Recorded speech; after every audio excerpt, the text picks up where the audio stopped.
Dear student, you are most welcome to our educational channel mechanical Pandit. और मैं आपके प्यारे पांडे सर। आज इंजीनियरिंग मैकेनिक्स में एक बहुत ही इम्पोर्टेंट चैप्टर हम लोग जा रहे हैं पढ़ने, और उसका नाम है फ्रिक्शन। ठीक है ना। और यह फ्रिक्शन जो है आज जैसा कि आप देख पा रहे होंगे लेक्चर नंबर 11 से शुरू हो रहा है, और ये लेक्चर नंबर आपका 30 तक जाएगा। दैट मीन्स कि 20 लेक्चर में अपना फ्रिक्शन कवर अप होगा।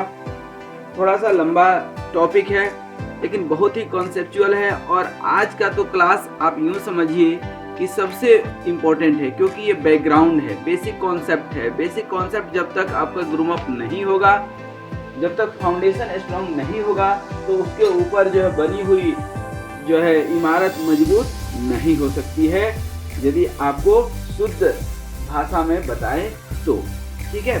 अब बात आती है कि हम जो है इसमें क्या क्या पढ़ने वाले हैं। तो फ्रिक्शन में काफ़ी कुछ पढ़ने वाले हैं, जैसे कि आज आप देख भी पा रहे होंगे कि फ्रिक्शनल फोर्स क्या होता है, फ्रिक्शन क्या होता है, इसकी डिफिनीशन पढ़ेंगे। इक्विलिब्रियम कंडीशन पढ़ेंगे कि कैसे फ्रिक्शन में इक्विलिब्रियम काम करता है। कॉन्सेप्ट के साथ टाइप ऑफ फ्रिक्शन पढ़ेंगे। Different laws in static and kinematic friction पढ़ेंगे। साथ में ही जो है coefficient of friction, different terminology that is very important in friction, वह पढ़ेंगे।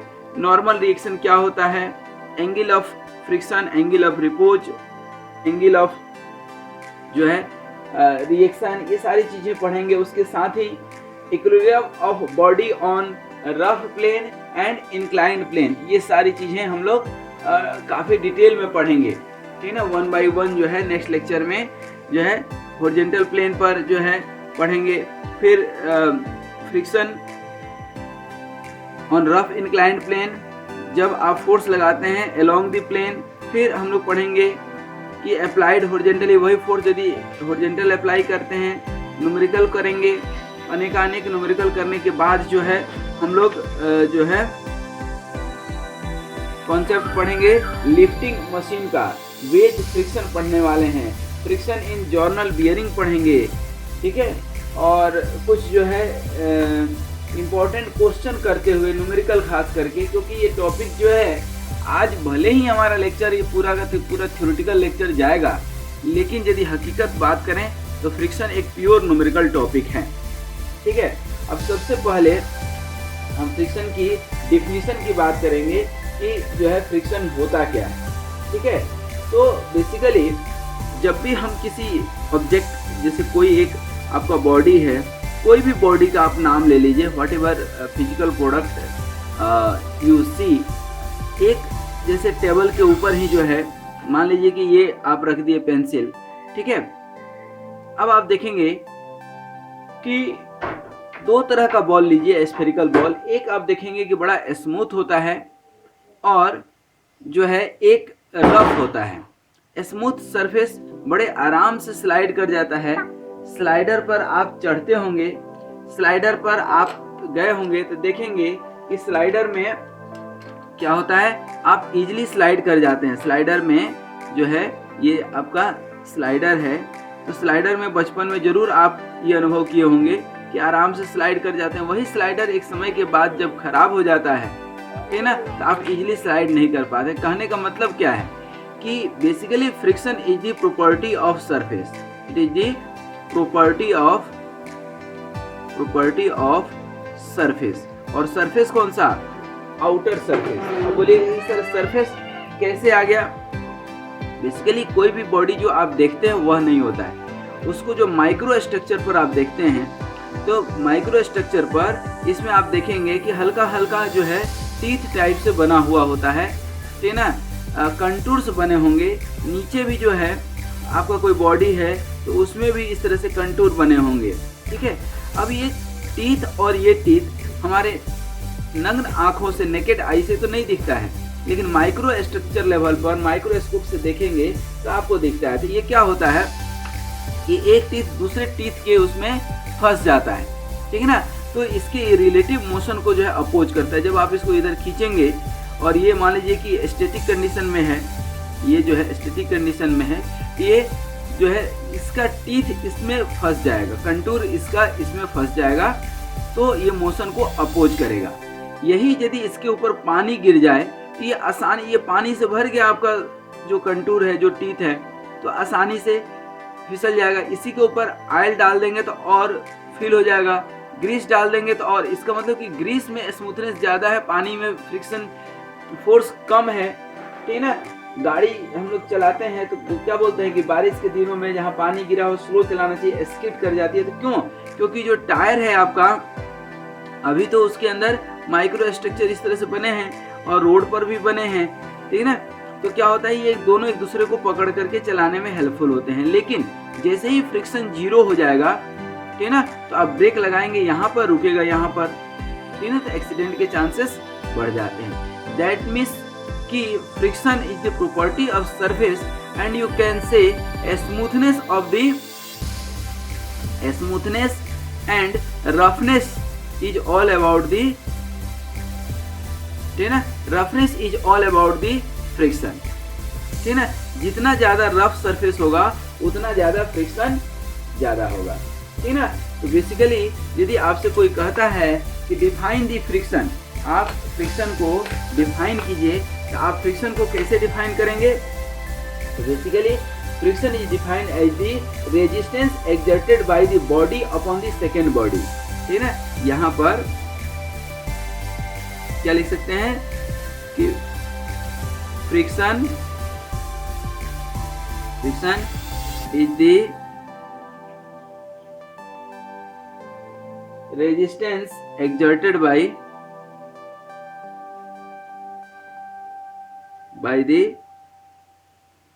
the one body upon another body in contact, ठीक है। अच्छा, एक चीज और देखिए, जैसे इसका सरफेस जितना ज्यादा होगा, सरफेस एरिया जितना ज्यादा होगा, उतना ज्यादा इसमें टीथ निकले होंगे, उतना ज्यादा रेजिस्टेंस ऑफर करेगा। तो अब हम एक चीज यदि यहाँ लिखें कि फ्रिक्शनल फोर्स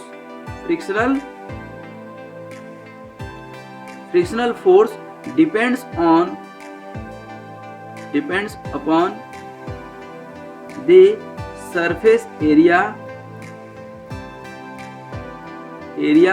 इन कांटेक्ट, जो कांटेक्ट में है वही।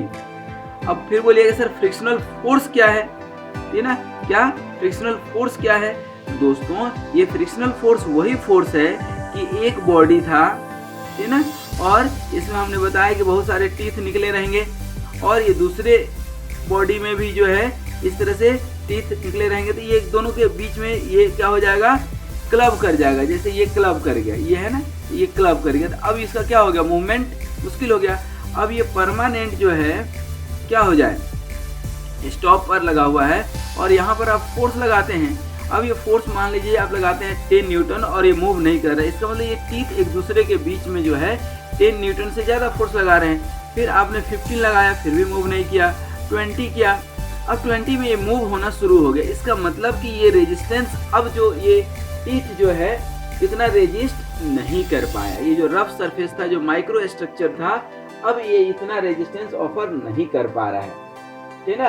तो basically friction is resistance to motion and basically it is a retarding force. अब देखिए, ये भी आप पढ़े होंगे कि फ्रिक्शन जो है, फ्रिक्शन क्या है, लाभदायक है या नुकसानदायक है? तो दोनों चीज है। मैं यदि बात करूं तो लाभदायक ज्यादा है, क्योंकि जितनी भी आपकी व्हीकल रोड पर चलती है, यदि फ्रिक्शन नहीं होगा तो क्या होगा, ऑटोमेटिक ही मूव कर जाएगा। आप टेबल पर कोई सामान रखे, ठीक है, और यदि फ्रिक्शन नहीं है तो ऑटोमेटिक वो कहीं और मूव हो जाएगा।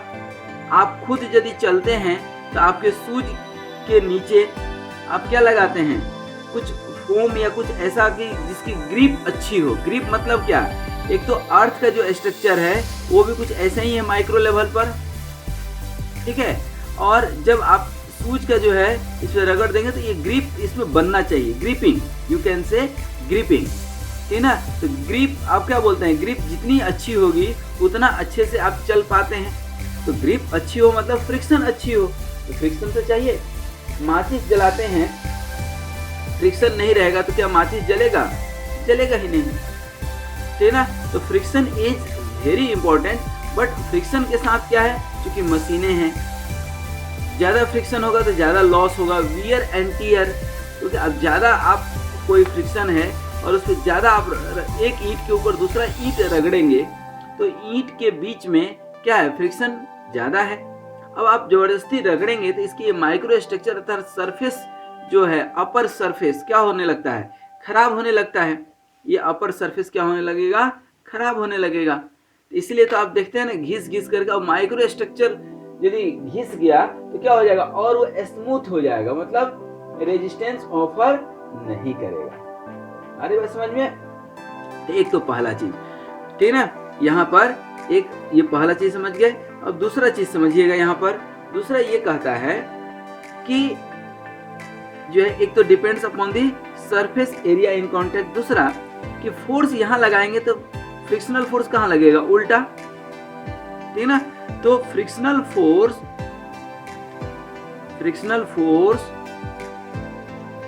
एक्ट्स अपोजिट टू मोशन, ठीक ना। या ये भी बोल सकते हैं कि frictional force opposite the motion, वो मोशन करना चाहता नहीं है, क्योंकि मोशन कब करेगा, जब आप फोर्स लगाएंगे, और फोर्स भी एक अमाउंट, मतलब इसका जो इंटरनल फ्रिक्शनल फोर्स है जो रेजिस्टेंस ऑफर कर रहा है उससे ज्यादा आपको लगाना पड़ेगा, ठीक है। दैट मीन्स कि friction is resistance to motion and it is retarding force and always acting opposite to the motion और टेंडेंसी टू द मूव। जरूरी नहीं कि मोशन हो, लेकिन मोशन होने की आप सोच रहे हैं तो भी फ्रिक्शन फोर्स काम करना शुरू कर देता है, ठीक है ना। कोई जरूरी नहीं कि आप काम करते हैं तो ही आपको जो है आप परेशान होंगे। कई बार कोई कुछ बोल दिया तो भी तो आप परेशान हो जाते हैं। इसका मतलब ये नहीं है कि आप काम करेंगे तो ही परेशान होंगे, ठीक है। तो friction exist primarily because of the roughness of the two surfaces in contact. अच्छा, मान लीजिए एक रफ है दूसरा स्मूथ है, तो भी कोई दिक्कत नहीं है, तब तो एकदम बिल्कुल स्मूथ, आपको फोर्स लगाने की जरूरत ही नहीं है, नेग्लिजिबल आप फोर्स लगाएंगे एंड इट विल मूव, ठीक है। दैट मीन्स कि जो है फ्रिक्शनल फोर्स का जो मैग्नीट्यूड होता है reduces as the contact surface becomes smoother and smoother, ठीक ना। जैसे बोलते हैं ना कि वो चिकनी है, चिकनी मतलब क्या, smooth, there is no friction, ठीक ना। फ्रिक्शन होगा तो रुखड़ा होगा। अच्छा, ठंड के मौसम में आप स्किन देखेंगे तो क्या हो जाता है, रफ हो जाता है कि नहीं। आप क्या लगाते हैं, वेसलिन या ऑयल एंटमेंट ऐसा कुछ लगाते हैं तो क्या हो जाता है, वो स्मूथ हो जाता है। तो मतलब क्या है कि स्किन भी अपने आप में क्या है, रफ है, ठीक है ना।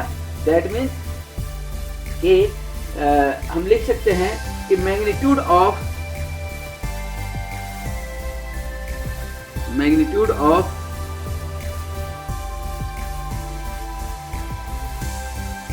reduces as the surface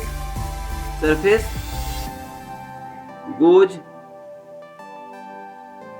smoother।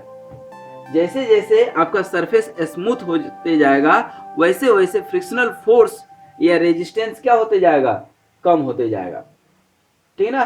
तो अब जो है ये बेसिक कॉन्सेप्ट आपने समझा, और चूंकि फ्रिक्शनल फोर्स जो है, फ्रिक्शनल फोर्स में भी यूजफुल, ठीक है ना। अब यूजफुल कहाँ पे है, जहां भी मोशन होगा, ठीक है ना, मोशन चाहिए आपको तो थोड़ा फ्रिक्शन होना जरूरी है कांटेक्ट में, ठीक है ना। मोशन इन कांटेक्ट चाहिए कि नहीं। While in other situation there is problematic, that means कि एक जगह कहीं पर वो फ्रूटफुल भी है वह जो है फ्रूटफुल भी है, मतलब कहें तो वह अपने आप में एक एसेट भी है, और दूसरी जगह जो है वो प्रॉब्लमेटिक है, ठीक ना, प्रॉब्लमेटिक है। वहाँ हम कोशिश करते हैं कि जितना कम से कम फ्रिक्शन हो, ताकि वियर एंड टियर कम से कम हो। जैसे मशीन के दो सरफेस आपस में टकरा रहे हों, ठीक ना, दो एक दूसरे के ऊपर रगड़ खा रहे हो, जैसे गियर है, तो हम इंजन ऑयल क्यों डालते हैं? इसीलिए कि फ्रिक्शन कम से कम हो, लेकिन ऐसा भी नहीं कि फ्रिक्शन नहीं हो, ठीक है। तो वहां पर क्या हो जाता है, ये लाइबिलिटी हो जाता है, मतलब फ्रिक्शन कम करने के लिए आपको ऑयल डालना पड़ता है, ठीक है। तो friction may be asset where it is useful. जैसे नट बोल्ट है, एक और एग्जांपल देखिए। अब कितना सारा हम एग्जांपल दे दिए। एक तो मैच है, आपका गियर है, ठीक है ना। अब मैच में ये यूजफुल, गियर में भी यूजफुल है। वहां तो टीथ क्रिएट करते हैं, ये जो है टीथ बनाते हैं, आप गियर देखे होंगे, और ये जो है इस तरह से। अब ये क्या होता है कि आपका गियर है, और यहाँ पर पुली आप देखे होंगे, एक पुली दूसरे पुली को चलाता है। बेल्ट चलते होंगे, आप देखे होंगे, बेल्ट के ऊपर क्या करते हैं, पोल्टार डालते हैं कि नहीं, अलकतरा डालते हैं, ताकि और वो फ्रिक्शन जनरेट हो, नहीं तो फिसलने लगेगा वो। तो कहीं पर यूजफुल भी है, कहीं पर मिसयूज भी उसका होता है, ठीक ना। बट ज्यादातर जो है जहाँ पर एक लिमिट के ऊपर होगा वहाँ तो मिसयूज होगा, नो डाउट। तो ये सब कॉन्सेप्ट था इसका। फोर्स जो है का नट बोल्ट, आप एग्जाम्पल के तौर पे हम लिख रहे थे। नट बोल्ट जो है यदि फ्रिक्शन नहीं होगा तो क्या होगा, वो ज्वाइन ही नहीं होगा। आप घर में कील ठोकते हैं कि नहीं, घर में कील ठोकते हैं, ठीक ना, तो वहाँ भी जो है बिना जो है ना कील तभी ठोकेंगे ना जब फ्रिक्शन होगा, नहीं फ्रिक्शन होगा तो फिर दिक्कत है। That means without friction life in universe is not possible. अब यहाँ पर एक सिंपल सा मैं लिख देता हूँ, ठीक ना, कि हम जो है बिना फ्रिक्शन का तो खड़े भी नहीं हो सकते हैं। दैट मीन्स कि विदाउट फ्रिक्शन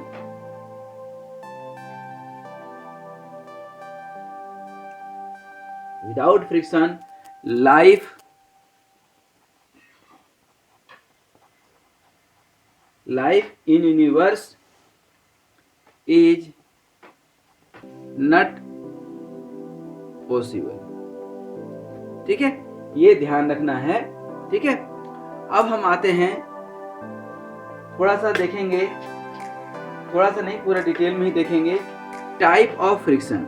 क्या type of friction.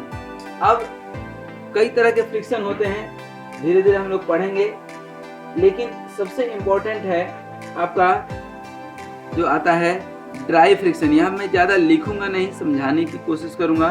Dry friction, इसी को हम लोग कूलम्ब फ्रिक्शन भी बोलते हैं। क्या बोलते हैं? कूलम्ब फ्रिक्शन, कूलम्ब, और इसी को सॉलिड फ्रिक्शन भी बोलते हैं।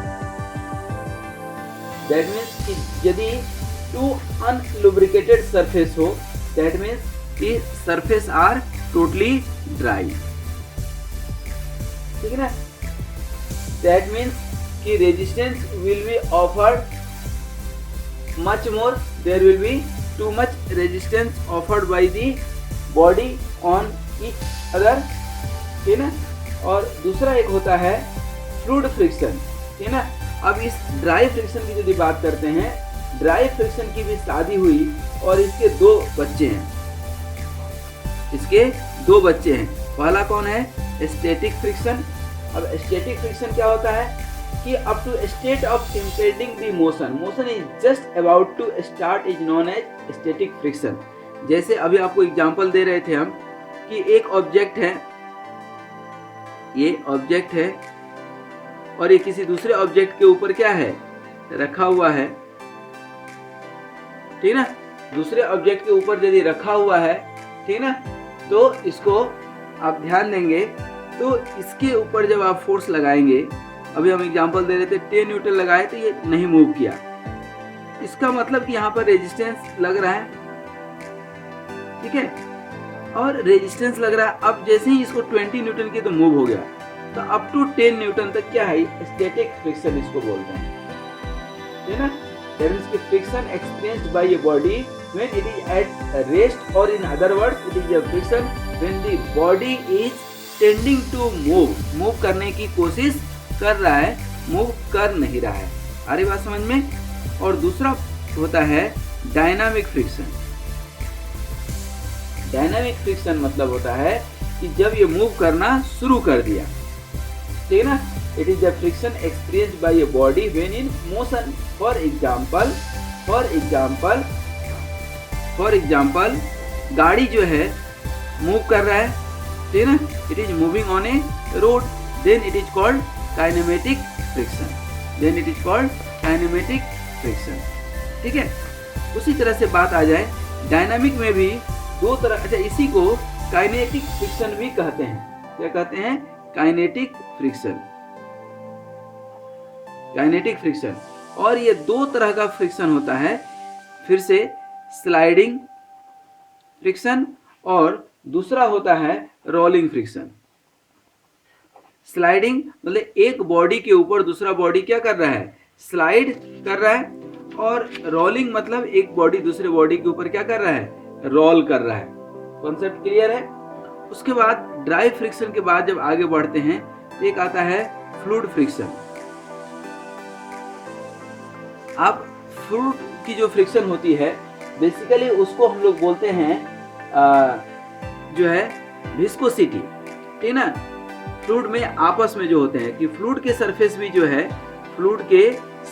जो है आपस में एक लेयर दूसरे लेयर से क्या होते हैं, रेजिस्ट करते हैं। क्या करते हैं? रेजिस्ट करते हैं, ठीक है। अब जब ये रेजिस्ट करते हैं, ठीक है ना, एक लेयर दूसरे लेयर से रेजिस्ट करता है, एक लेयर जब दूसरे लेयर से क्या करता है, रेजिस्ट करता है, एक लेयर जब दूसरे लेयर से रेजिस्ट करता है तो वहां भी फ्रिक्शनल फोर्स लगता है। अच्छा अब देखिए, एक वाटर है, दूसरा हनी है, ठीक है ना, शहद, और तीसरा घी है मान लीजिए, तो सबके, या ग्रीस है, ठीक है ना, तो सबके बीच का आप देखिए लेकर के, तो सबकी चिकनाहट सेम होती है क्या? नहीं, मतलब वो चिकनाहट ही अपने आप में क्या है, विस्कोसिटी है। अब ये चिकनाहट, ये फ्लूइड फ्रिक्शन दो सरफेस के बीच में आप यहाँ पर डाल दीजिए, ग्रीस डाल दीजिए, तो क्या हो गया? When two solid bodies in contact are separated by a thin layer of fluid, then it is called fluid friction. It is also called as fluid film lubrication, क्योंकि आप जो है बेयरिंग में क्या यूज करते हैं, ये एक बेयरिंग है और ये दूसरा बेयरिंग है, ये फिक्स बेयरिंग है, और इसके ऊपर आप क्या करते हैं, ऑयल डाल देते हैं। अब इसको आप रोटेट करते रहिए, ठीक है ना। That means the thickness of layer will be very thin, ठीक है, and so it is also called thin lubrication, fluid film lubrication, या इसी को बाउंड्री lubrication भी कहते हैं, ठीक है। और तीसरा और लास्ट एक फ्रिक्शन होता है इंटरनल फ्रिक्शन, ठीक है ना। तो जो है internal friction basically cyclic loading में आता है। इंटरनल फ्रिक्शन यहाँ पर ज़्यादा नहीं आता है, ठीक है ना। इसको हम लोग बोलते हैं ये यूज होता है फटिक लोडिंग में, साइक्लिक लोडिंग में, ठीक है ना। जैसे कोई वायर है तो आप खींच करके तो तोड़ नहीं सकते हैं, तो क्या करते हैं, इसको बेंड करते हैं, ठीक है ना। तो बेंड करते हैं, इसको कभी ऐसे बेंड करेंगे, फिर कभी ऐसे बेंड करेंगे, तो बेंड होकर के जो इंटरनल रेजिस्टेंस यहाँ होता है उसी को इंटरनल फ्रिक्शन कहते हैं, ठीक है। एक फ्रिक्शन और होता है जिसको हम लोग बोलते हैं लिमिटिंग फ्रिक्शन।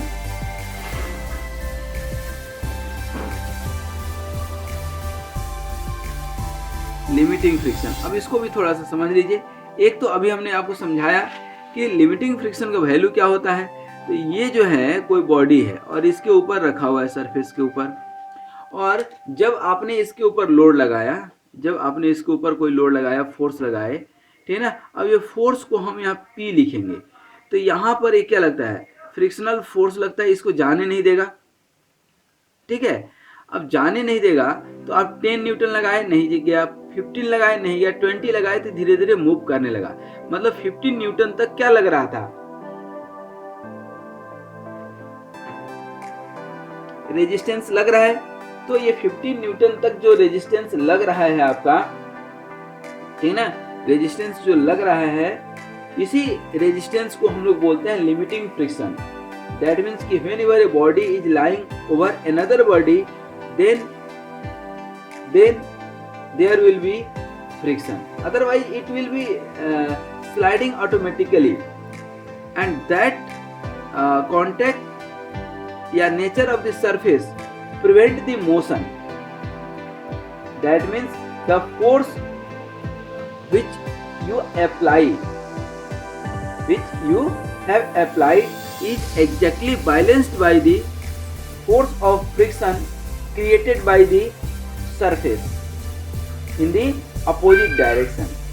ठीक है, आप इधर करेंगे तो फोर्स ऑफ फ्रिक्शन उल्टा लगेगा, जब आप P इधर लगाएंगे तो ये इसका डायरेक्शन चेंज हो जाएगा, मतलब आप जिधर चाहेंगे ठीक उसके उल्टा हो जाएगा, ठीक है ना। फिर भी बॉडी जो है आप फोर्स लगा रहे हैं तो बाद में बॉडी क्या है, इक्विलिब्रियम में है। This shows that force of friction has increased itself so as to become equal and opposite to the applied force.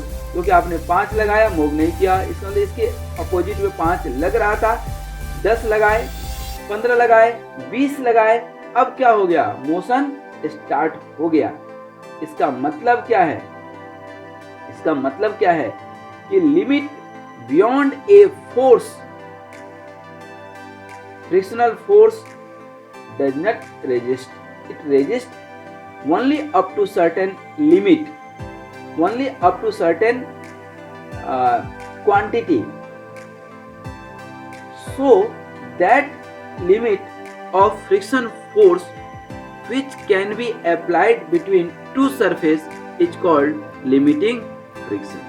अब इसको अलग से डिफिनीशन हम नहीं लिख रहे हैं, अब ये कॉन्सेप्ट आपका क्या हो गया होगा, क्लियर हो गया होगा, ठीक है। आई थिंक यहाँ पर अब कोई डाउट नहीं होगा, ठीक है। तो अभी तक क्या हम लोग पढ़े, अभी बहुत पढ़ना है, ठीक है ना, एकदम तल्लीनता के साथ मन लगा करके जो है देखना है। अब आगे हम लोग देखेंगे laws of friction, laws of friction, friction के कौन कौन से नियम हैं। अब देखिए अभी तक हम लोग काफ़ी कुछ पढ़ चुके हैं, अब लॉज ऑफ फ्रिक्शन की बात करते हैं तो यहाँ पे 2 लॉ है, ठीक है ना, 2 इम्पोर्टेंट लॉ है। जैसा कि हम लोगों ने देखा यहाँ पर टाइप ऑफ फ्रिक्शन में स्टैटिक एंड डायनामिक, तो हमारे अभी सब्जेक्ट पॉइंट ऑफ व्यू से यदि हम बात करें तो ये ड्राई फ्रिक्शन ही पूरा का पूरा सिलेबस में है इंजीनियरिंग मैकेनिक्स में, ठीक है। और इसमें 2 लॉ आते हैं, एक स्टैटिक और दूसरा काइनेटिक या डायनामिक फ्रिक्शन, ठीक ना।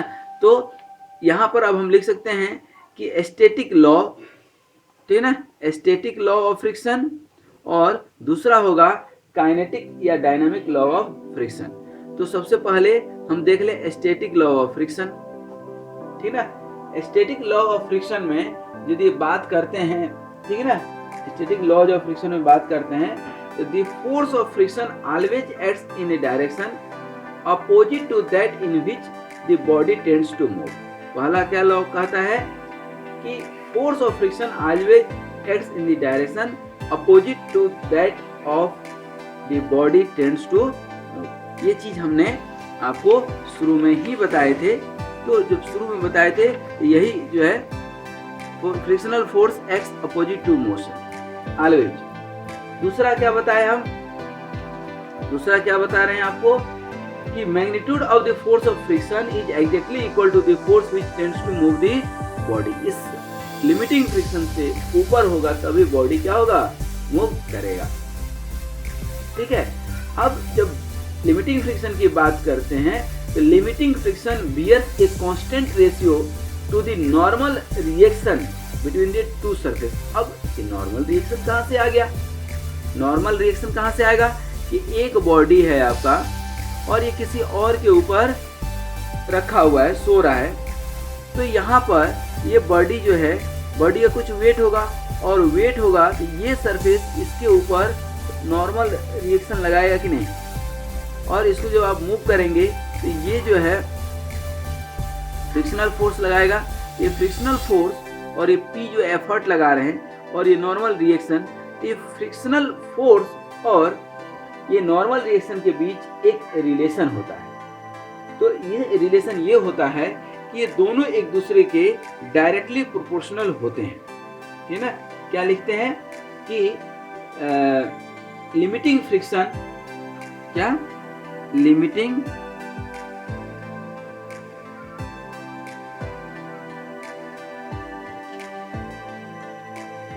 Friction is directly proportional to the normal reaction. That means कि force is directly proportional to the reaction. That means कि 4/r equal to क्या हो जाएगा? Constant. ये आपको थोड़ा सा याद रखना है, ठीक है, क्योंकि इससे एक इक्वेशन डिराइव होकर के अभी आएगा। और ये limiting static friction is somewhat greater than the kinetic friction, ठीक है ना, क्योंकि ये दो तरह का फ्रिक्शन है। अब लिमिटिंग काइनेटिक भी होगा और लिमिटिंग स्टैटिक भी होगा। तो यहाँ पर लिख देते हैं लिमिटिंग स्टैटिक फ्रिक्शन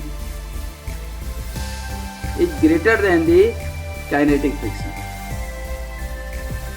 क्योंकि काइनेटिक मतलब क्या? मूव कर गया, और स्टैटिक मतलब क्या? जो मूव नहीं किया। जो मूव नहीं किया उसका मतलब कि इसके फोर्स ऑफ फ्रिक्शन ज्यादा है।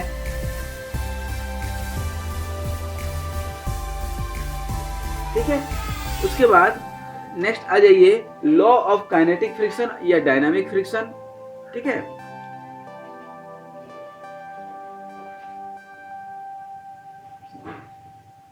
Law of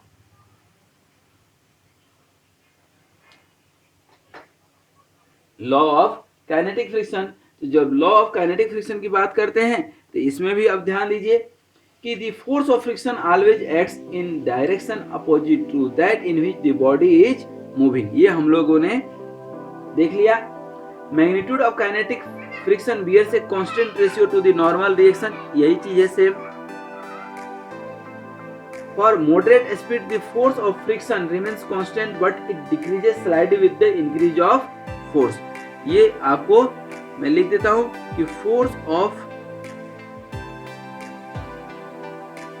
friction decreases while velocity increases, okay ना। and last one is kinetic friction is independent of the relative velocity of the body in contact। ये थोड़ा सा याद रखना है अपने को। kinetic friction is independent of the relative velocity of the body in contact। ठीक है, हो जाएगा। ठीक है, तो दिस इज द कॉन्सेप्ट। अब कुछ जो है important terminology used in friction देख लें। इंपॉर्टेंट terms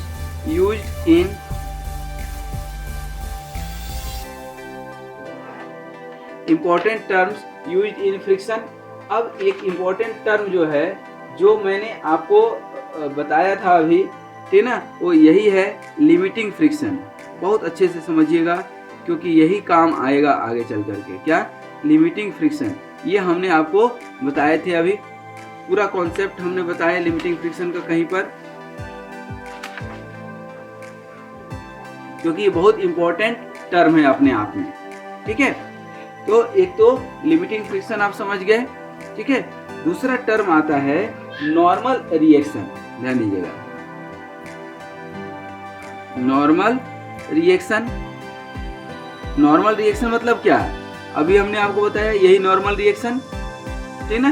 कोई भी बॉडी होगा, क्योंकि हम लोग मैकेनिक्स पढ़ रहे हैं, ये अपने आप में मैकेनिकल का पार्ट है, और यदि मैकेनिकल का पार्ट है इसका मतलब कि वेट होगा, मास होगा, और जब मास होगा तो नॉर्मल रिएक्शन लगेगा, ठीक है।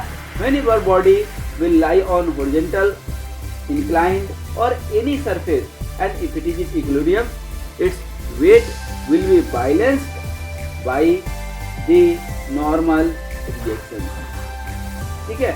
And always remember one thing, this normal reaction always acts perpendicular to plane।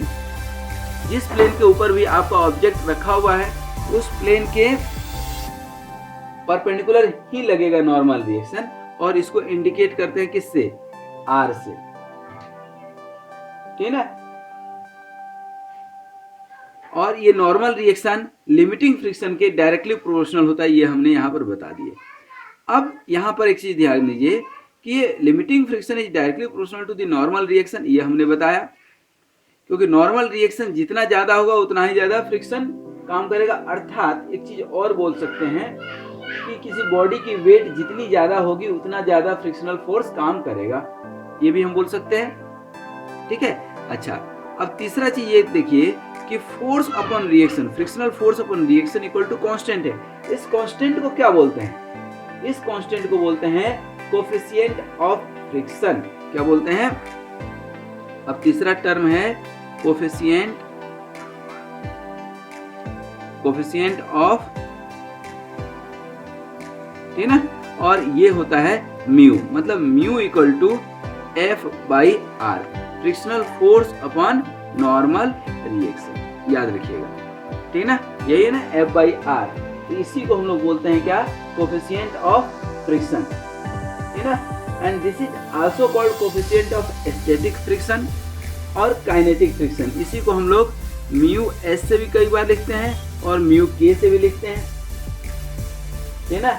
That means if when surface are in contact and are moving relative to each other, the frictional force decreases somewhat from the limiting static frictional force. In this case, coefficient of friction known as coefficient of kinetic friction. और यदि और थोड़ा सा अच्छे से बात करें तो kinematic friction is lesser than the static friction। ये हमने आपको एक जगह बताया, ठीक है। अब ये तीसरा हो गया। चौथा एक टर्म है, दो तीन टर्म और है जो बहुत ही इंपॉर्टेंट है। एक टर्म आता है एंगल ऑफ फ्रिक्शन। अब ये एंगल ऑफ फ्रिक्शन थोड़ा सा मैं यहाँ समझाऊंगा। Angle of friction, angle of cone, angle of repose, तीन चीज है। Angle of friction, angle of cone और एंगल ऑफ रिपोज, ये तीनों बता करके आपसे आज विदा लेंगे, ठीक ना। तो सबसे पहले हम लोग आते हैं, क्या समझते हैं थोड़ा सा, एंगल ऑफ फ्रिक्शन। ये बहुत इंपॉर्टेंट है क्योंकि एग्जाम वगैरह में 2 नंबर के क्वेश्चन में पूछे जाते हैं। अब देखिए, एक जैसे कोई बॉडी है और ये किसी प्लेन के ऊपर क्या है रखा हुआ है, और ये क्या है नॉर्मल रिएक्शन। इसके ऊपर आपने क्या लगाया, P कोई फोर्स लगाया, तो यहाँ पर दोनों सरफेस के बीच क्या लगेगा? फ्रिक्शनल फोर्स लगेगा कि नहीं? दैट मीन्स कि P is the applied effort you have applied to pull it. F क्या है? Force of friction. ये क्या है? Force of friction. और ये क्या है? Weight of the body. और इसके अगेंस्ट में क्या लग रहा है? Normal reaction.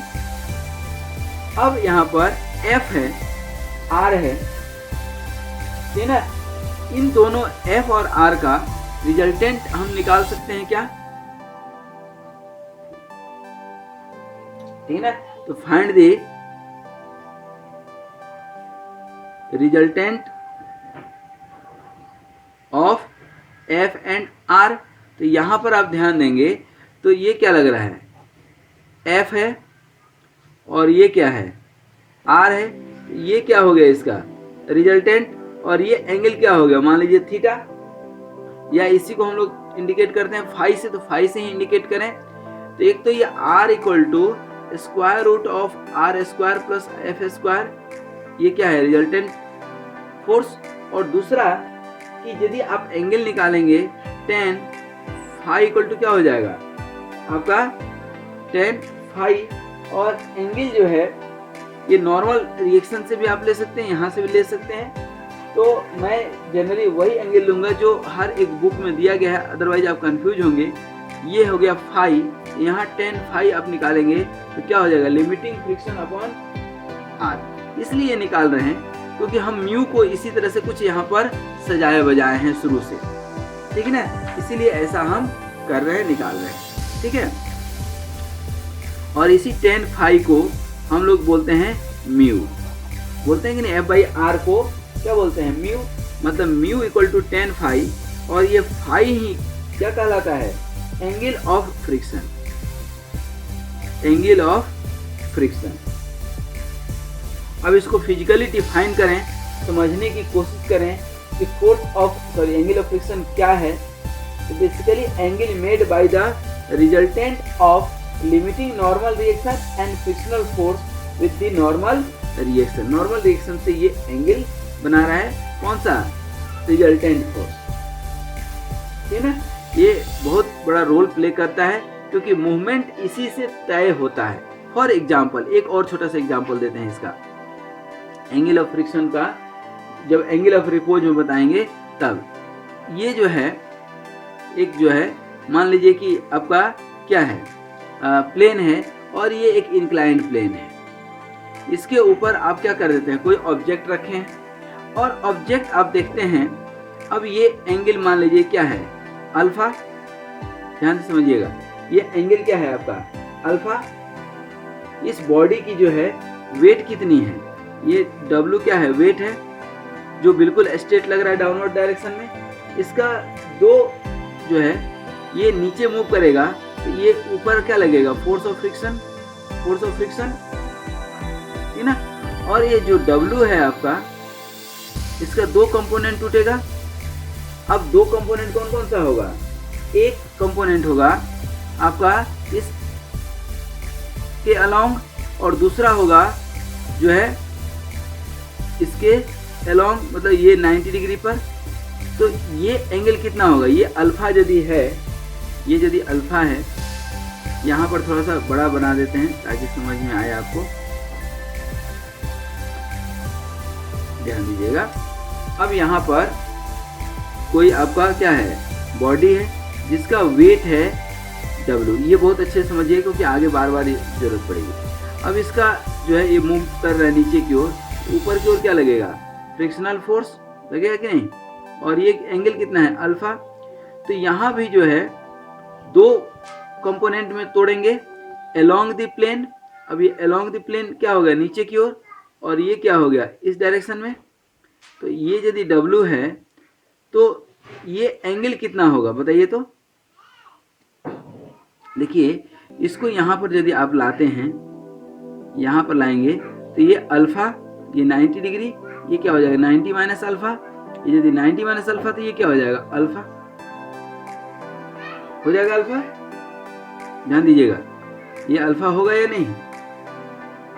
यदि ये अल्फा हो गया, फिर से देख लीजिए ये 90 डिग्री, ये 90 माइनस अल्फा क्या हो जाएगा, ये वाली एंगल 90 माइनस अल्फा। तो 90 माइनस अल्फा, और ये टोटल क्या है 90,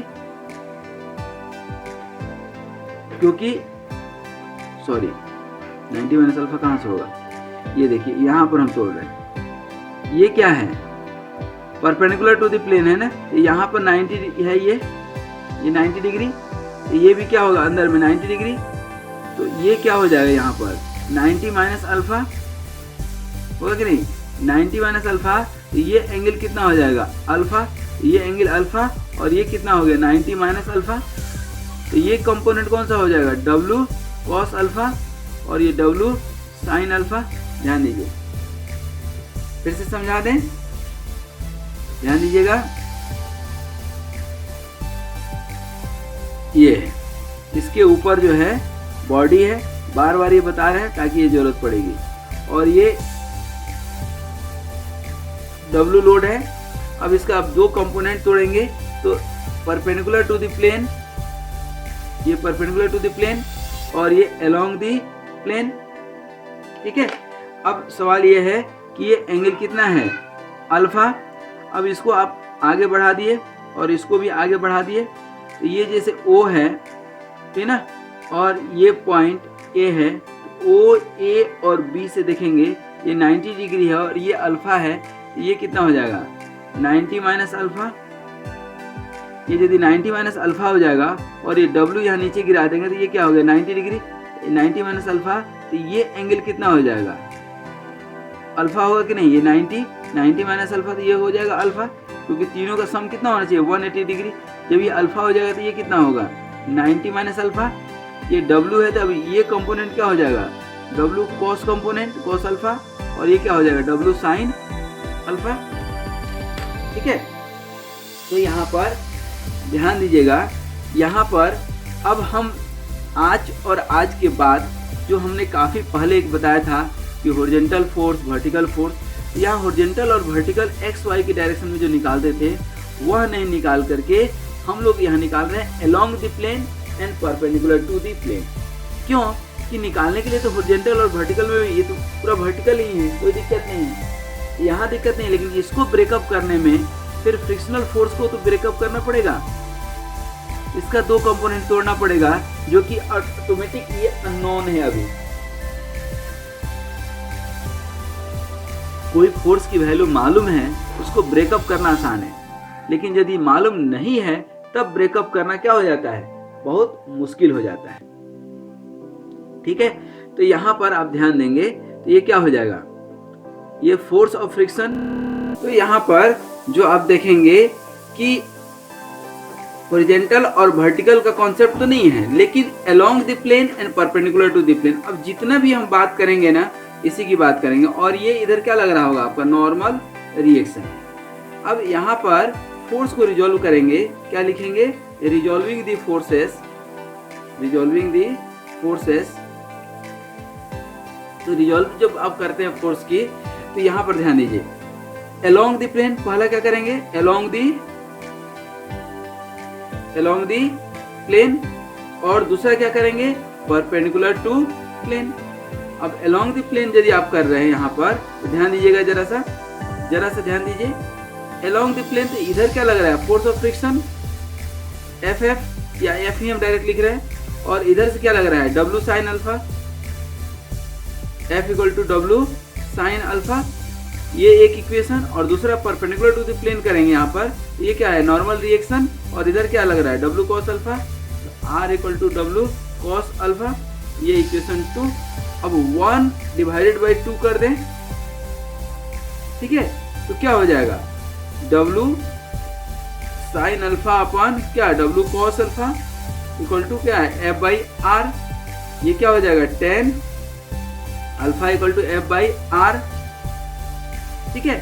और ये F बाई R को आपने क्या लिखा है म्यू, और म्यू को क्या लिखा है आपने tan फाई, तो हम क्या लिख सकते हैं इसको mu equal to tan phi, that means कि अल्फा इक्वल टू क्या हो गया फाई, हो गया कि नहीं।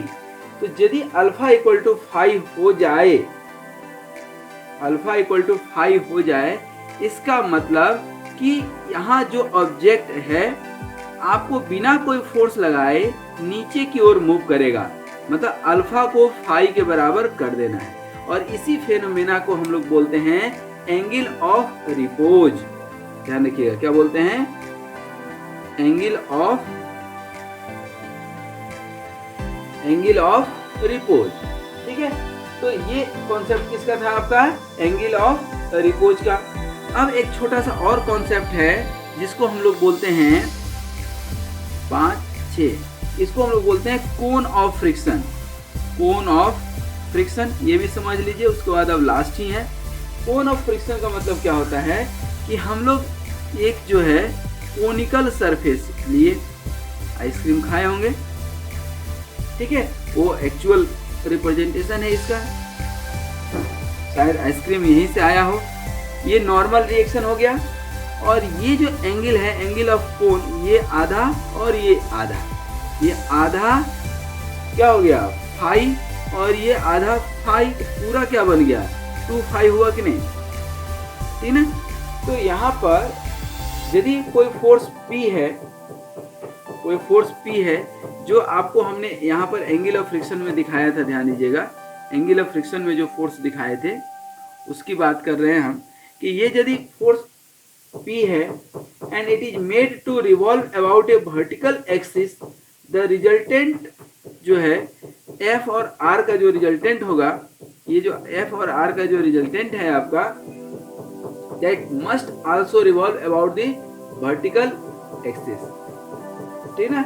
और कोण जनरेट करने के लिए हम लोग पढ़ चुके हैं, ठीक है, क्या पढ़ चुके हैं कि एक राइट एंगल ट्रायंगल को, ये राइट एंगल ट्रायंगल को यदि रिवॉल्व करा दे एक एक्सिस के अबाउट, रिवॉल्व करा दे तो क्या बन जाता है, कोण सॉलिड ऑफ रिवॉल्यूशन से। कॉन्सेप्ट क्या है, solid of revolution, solid of revolution से तो कोण बन जाता है, लेकिन ये फ्रिक्शन कितना होना चाहिए, तो वहां भी रिवॉल्व के लिए एंगल कितना होना चाहिए, फ्रिक्शन एंगल के बराबर, ध्यान रखिएगा, एंगल क्या होना चाहिए। तो आज हम जो है जो कॉन्सेप्ट पढ़े है ना, उसको एक बार ब्रीफ करें, और आगे अब हम लोग पढ़ेंगे कि यदि कोई हॉरिजॉन्टल प्लेन है, किसी हॉरिजॉन्टल प्लेन पर कोई ऑब्जेक्ट रखा हुआ है तो ये कैसे मूव करेगा, ठीक है ना, आगे क्या कंडीशन होगी, ठीक है ना। जैसे ये ऑब्जेक्ट है, एक तो ऐसे मूव हो सकता है, यदि हम ऐसे फोर्स लगाएं तो क्या होगा, ये ना लगाकर ये लगा दें, या ऐसे भी हो सकता है कि इसको पुल करने के बजाय पुश करें, तब क्या कंडीशन होगा, दैट मीन्स कि equilibrium of body lying on rough horizontal plane will be studied in the next class, lecture number 12। आज जो हमारा लेक्चर था ये काफ़ी लंबा गया है, लेकिन अब ज़रूरत है इसको थोड़ा सा समेटने की, अर्थात कॉन्सेप्ट की बात करके इसको यहीं पर विराम देने की।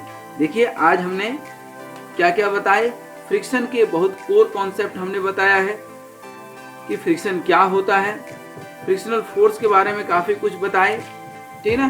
फिर फ्रिक्शन मोशन के अपोजिट काम करता है, कुछ लॉज बताए, ठीक है ना। ये कुछ एग्जाम्पल दिए हैं कि फ्रूट्सफुल हमारे लिए कितना यूजफुल है और कितना ये नुकसानदायक है। हम यदि देखें तो हम पाते हैं कि without friction life in universe is not possible, reason being that you can't walk without friction. आप बर्फ पे चल सकते हैं क्या, डाइव तो मार सकते हैं लेकिन चल नहीं सकते हैं, चलने के लिए क्या चाहिए, फ्रिक्शन जरूरी है। उसके बाद हमने डिफरेंट लॉज ऑफ फ्रिक्शन बताए, ठीक है ना, लॉज ऑफ फ्रिक्शन बताए। यहाँ आप ध्यान देंगे तो हमने टाइप ऑफ फ्रिक्शन भी बताए थे कि कितने टाइप्स के फ्रिक्शन होते हैं, ये सारी चीज़ें हमने बताए बड़े इत्मीनान से। फिर एक लिमिटिंग फ्रिक्शन का कॉन्सेप्ट बताए, फिर लॉज ऑफ फ्रिक्शन पर आ गए थे, है ना। इसमें स्टैटिक लॉज ऑफ फ्रिक्शन और काइनेटिक लॉ ऑफ फ्रिक्शन बताए, ठीक है ना। ये ध्यान रखिएगा कि काइनेटिक फ्रिक्शन क्या होता है, रिलेटिव वेलोसिटी से इंडिपेंडेंट होता है। कई बार ये इंटरव्यू में या कॉम्पिटिटिव एग्जाम में पूछा जाता है। फिर कुछ इंपॉर्टेंट टर्म्स बताए आपको कि लिमिटिंग फ्रिक्शन क्या होता है, इसी के ऊपर पूरा खेल है। फिर नॉर्मल रिएक्शन क्या होता है, कोएफिशिएंट ऑफ फ्रिक्शन कैसे निकालते हैं, एंगल ऑफ फ्रिक्शन क्या होता है, एंगल ऑफ फ्रिक्शन इतना डिटेल में आपको बताए, ठीक है, क्योंकि यही तो बेसिक कॉन्सेप्ट है, कोर कॉन्सेप्ट है। और फिर एंगल ऑफ रिपोज आपको हमने बताए, ठीक है, ये भी बहुत इंपॉर्टेंट है, ठीक है ना। इसमें जाते जाते जो हमने बताए थे कि हमेशा फोर्स का कोई भी फोर्स लगेगा, कंपोनेंट तोड़ेंगे along the plane and perpendicular to the. आज यहीं तक, फिर हम लोग मिलेंगे किसी नए वीडियो में नए कॉन्सेप्ट के साथ। तब तक आप स्वस्थ रहिए, मस्त रहिए, मुस्कुराते रहिए और हमारे हर एक वीडियो को इत्मीनान से ध्यानपूर्वक देखते रहिए। इन वीडियोज को अपने दोस्तों के साथ भी खूब ज़्यादा से ज़्यादा शेयर करते रहिए। Thank you very much. Be happy, healthy and keep smiling.